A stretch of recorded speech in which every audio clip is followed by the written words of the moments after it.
বিসমিল্লাহির রহমানির রহিম। আলহামদুলিল্লাহি রাব্বিল আলামিন ওয়াসসালাতু ওয়াসসালামু আলা আশরাফিল আমবিয়াই ওয়াল মুরসালিন ওয়া আলা আলিহি ওয়া আসহাবিহি আজমাইন।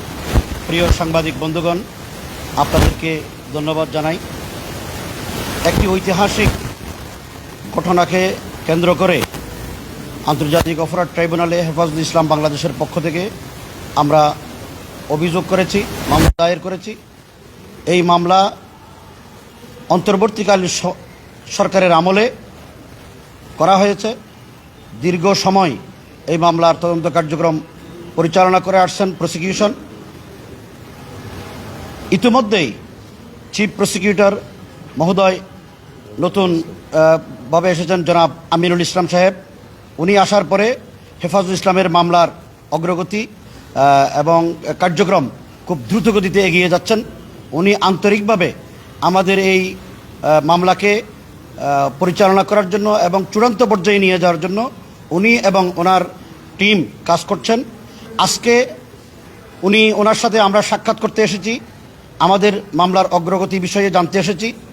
উনি আমাদেরকে জানিয়েছেন হেফাজতুল ইসলামের 2013 সালের 5 মে শাপলা চত্বরে তৎকালীন ফ্যাসিস্ট আওয়ামী খুনি হাসিনা সরকার যে মেসাকার করেছিলেন, এটার যাবতীয় তথ্য উপাত্ত সমস্ত ডকুমেন্ট ওনারা কালেকশন করেছেন।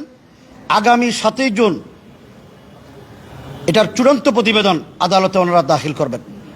আমরা আশা করছি নতুন এই চিফ প্রসিকিউটর সাহেব উনি যেভাবে মামলাকে সামনে নিয়ে যাওয়ার জন্যে একটা চূড়ান্ত পর্যায়ে বিচারের মুখোমুখি বিচারে নিয়ে আসার জন্য ওনার আন্তরিকতা আমরা লক্ষ্য করেছি।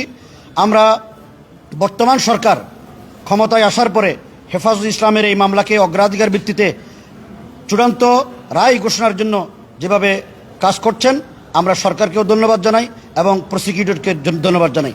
আমরা দেশবাসীকে আশ্বস্ত করতে চাই, 2013 সালের শাপলা চত্বরে এদেশের শ্রদ্ধেয় আলেম ওলামা, হাফেজ, মুহাদ্দিস, মুফতি এবং ধর্মপ্রাণ তৌহিদি জনতার উপরে রাষ্ট্রযন্ত্র যেভাবে হত্যাযজ্ঞ চালিয়েছে, যেভাবে গণহত্যা চালিয়েছে, এটার গণহত্যাকারীদের দৃষ্টান্তমূলক শাস্তি যেন দেশবাসী দেখতে পায়, এদেশের আলেম ওলামা যেন দেখতে পায়।